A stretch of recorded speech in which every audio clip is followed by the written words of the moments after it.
At exactly 4:14 a.m. on June 2nd, the earth beneath Sicily groaned, and then it roared.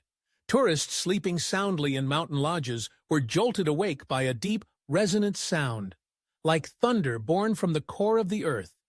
But it wasn't thunder, it was Mount Etna, Europe's most powerful active volcano, awakening without warning. And it wasn't whispering, it was screaming. A massive plume of smoke twisted upward into the pre-dawn sky, painting it gray, then black, as ash rained down over the slopes.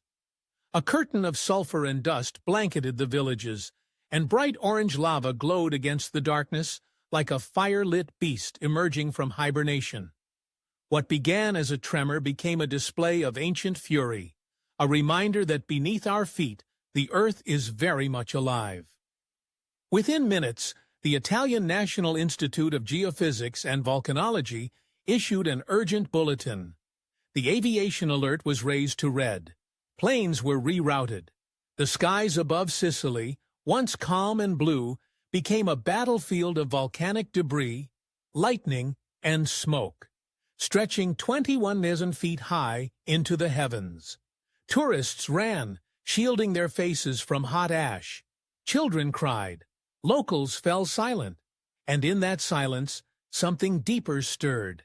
An ancient fear, older than cities, older than nations, because everyone who has ever lived in the shadow of Etna knows.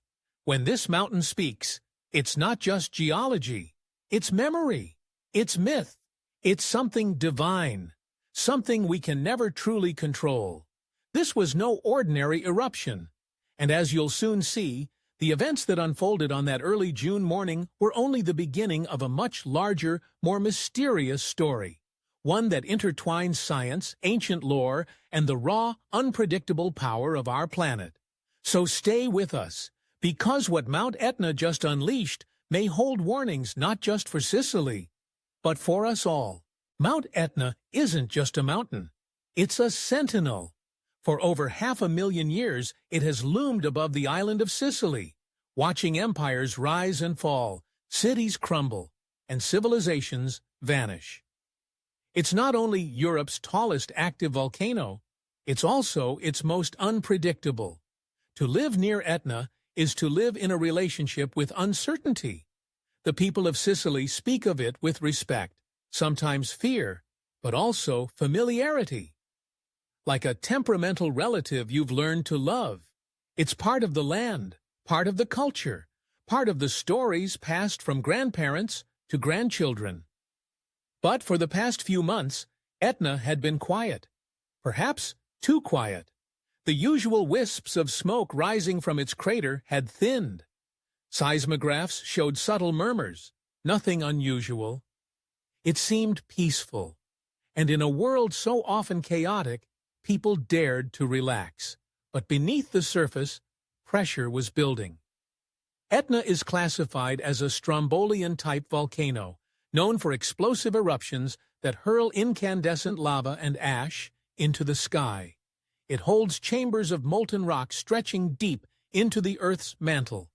And when the pressure grows too high, when the balance tips, it explodes. On the night of June 1st, just before midnight, subtle tremors began shaking the ground. Most people didn't feel them, but the earth was whispering, and few were listening.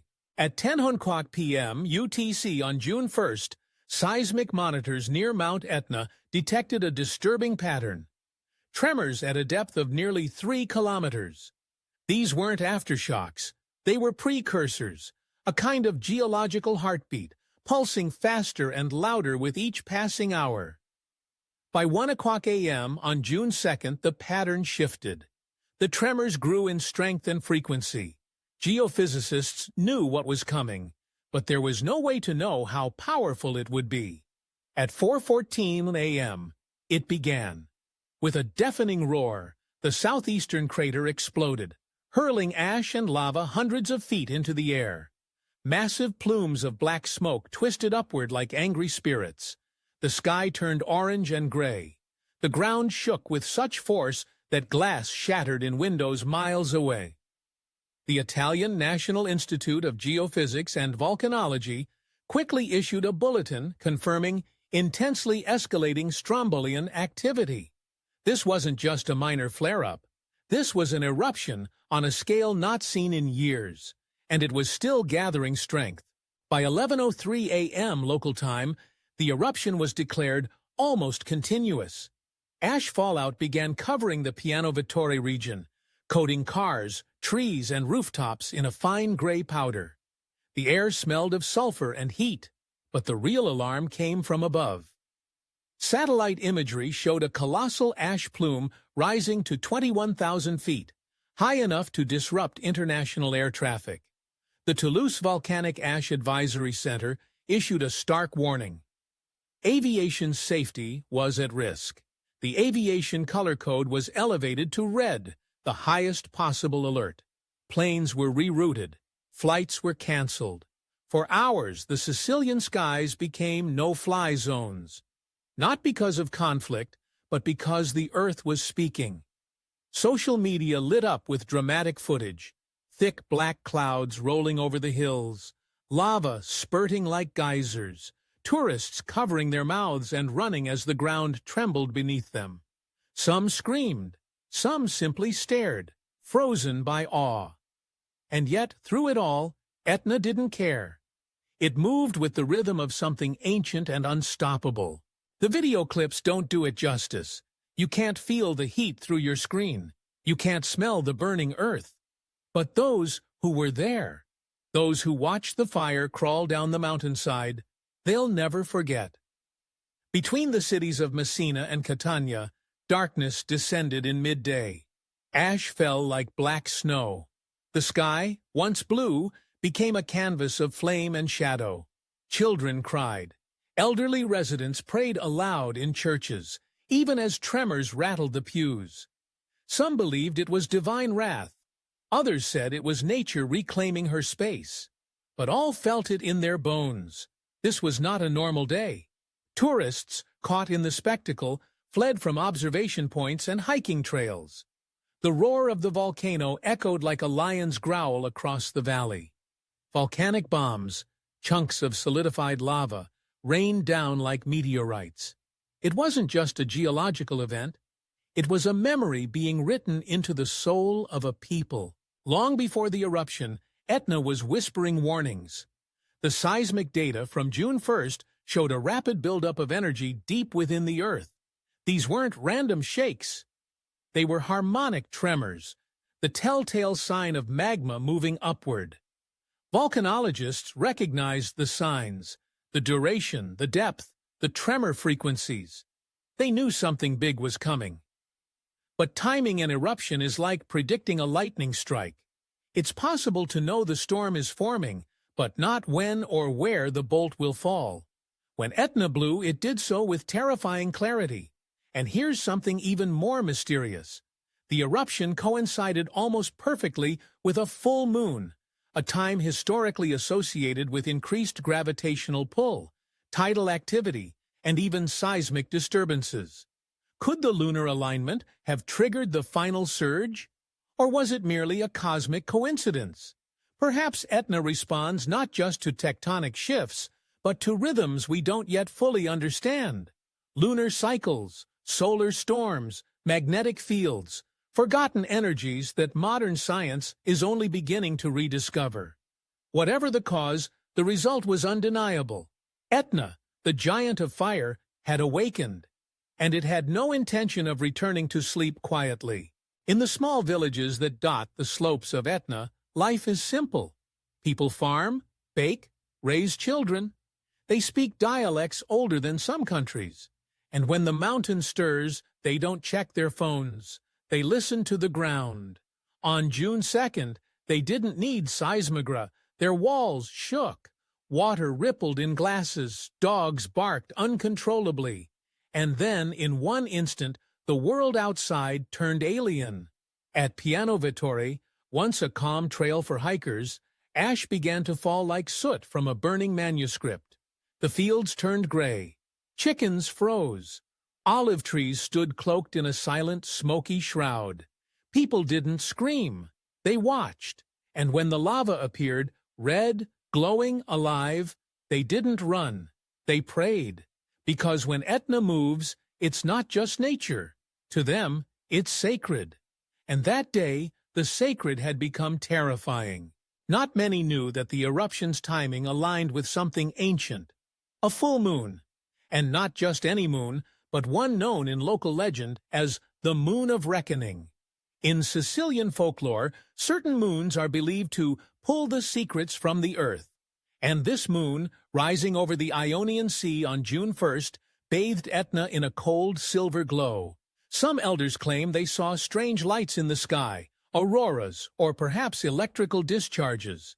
Others said they felt heat through the stone walls of their homes long before the ash fell. In the hours before the eruption, the volcano's breath turned shallow and white. Steam hissed from cracks in the earth. Birds flew in tight, chaotic spirals, nature sensing what machines could not. At exactly 1:00 a.m., UTC, the tremors peaked. A gateway had opened, and Etna walked through it. It's tempting to view the eruption as a simple geological event. Magma meets pressure. The earth vents. But to the people of Sicily, and perhaps to those who look deeper, it felt like something more. The eruption occurred during a time of political unrest, social disconnection, and global chaos. Fires were already burning, in forests, in economies, in hearts, and then came the fire from the earth itself. Some called it a judgment. On social media, biblical verses were quoted. The Book of Revelation trended in local hashtags. Was this the wrath of a world long ignored? A divine warning? Or a cosmic balancing? The ash didn't just fall on Sicily. It blanketed a consciousness, reminding everyone that beneath our feet is power, vast, ancient, patient. And when it speaks, we listen. Mount Etna has erupted hundreds of times. Its lava flows have reshaped the island, built new land, and buried old towns. Yet it remains inhabited, loved, even worshipped. The Greeks believed it was the forge of Hephaestus, the god of fire. The Romans feared it as a gateway to the underworld. Arab scholars recorded its eruptions as messages from the divine. And Sicilian fishermen? They simply nod and say, "She breathes." Every child born on these slopes grows up with stories of Etna, of nights turned to fire, of fields reborn from ash, of ancestors who built homes on trembling ground, not out of ignorance, but out of defiance, out of love. This June 2nd eruption now joins those stories, and a new generation will remember it. As of now, Etna has calmed. The aviation alert dropped back to orange. Flights resume. Tourists return, cautious but curious. Life moves forward. But scientists are watching. There's a plasma-rich fault line beneath Etna that connects to deeper magma chambers, some theorize, possibly tied to mantle plumes that stretch across continents. It's part of a living system, a geological heartbeat that beats slower than time. What's more, a new tremor pattern has emerged beneath the eastern slopes, suggesting pressure may be relocating. A new eruption point? A new vent? No one knows, but here's what we do know. Etna is not done. And as long as we walk this earth, beneath our feet is a force ancient and unyielding. It doesn't hate, it doesn't love, it simply is. And every once in a while, it reminds us, in a world racing forward, chasing screens and satellites, we often forget that the ground we stand on is not still. It's merely waiting. Etna reminded us. It didn't ask permission. It didn't wait for a headline. It rose, in fire and ash, like a ghost of time calling us back to humility. For a few hours on June 2nd, the Earth took center stage. Not our politics, not our algorithms, just the raw, ancient force of nature stretching its limbs beneath Sicily's dawn sky. And perhaps it wasn't just magma rising. Maybe it was memory. A memory older than language. Of a planet that has survived ice and fire long before us, and will endure long after. To witness Etna erupt is to stand at the edge of something eternal. It's to feel small in the most beautiful way possible, And it's a reminder, we are guests here. Temporary, fragile, precious. So tonight, wherever you are, pause, breathe, listen, not to the noise of the world, but to the silence beneath your feet. Because sometimes the planet doesn't whisper, it roars, and when it does, we must be ready to remember what we forgot. Follow Mysterious Universe for more stories that shake the soul, awaken wonder, and reveal the mysteries written in ash, sky, and stone.